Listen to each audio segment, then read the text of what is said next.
Okay guys, I just got done exercising. I'm winded. I've been running up and down the stairs. I'm gonna take my results real quick. I gotta be quiet and get a nice recording.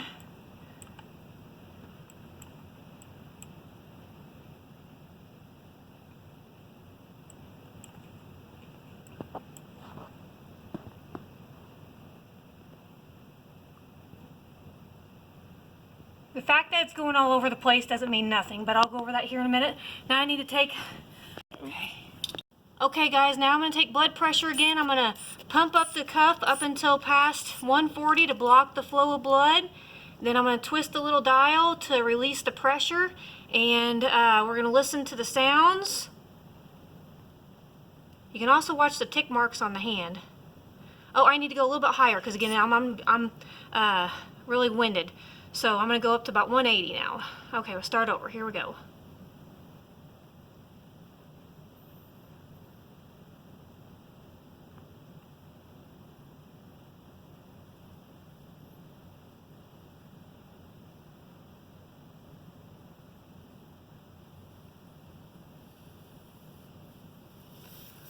Okay. Okay, she's got the answers. What do we get? It was 170 over 75? Yeah. 170 over 75. So, earlier, what did we have? Do you remember what we had earlier? It was, wasn't it like around 100 over 70, I think? Yeah. So this was at rest. This is after exercise, guys. And again, remember that this is blood pressure, okay?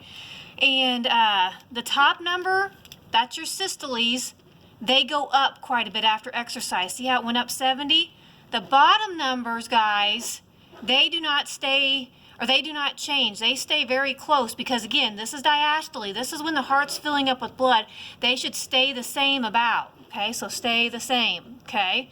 And again, that, no matter what, your heart has a continuous supply of blood coming back to your heart because there's about 70% of your blood that hovers in your veins.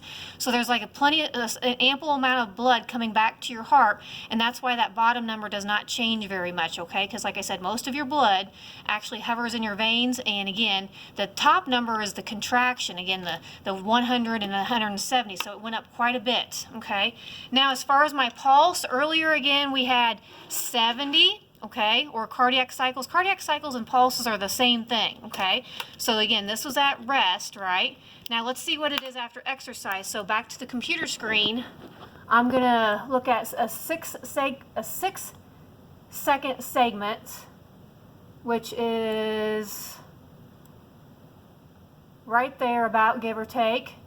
And let's see how many cycles we have. Now again, pretend that they didn't go up and down. That's just me breathing and taking, you know, I was breathing, and again, it's just the play in the system. But here's one cycle. Again, count the spikes. Here's another spike or cycle. 3, 4, 5, 6, 7, 8, 9, 10, 11, 12, 13, 14, I would say 15.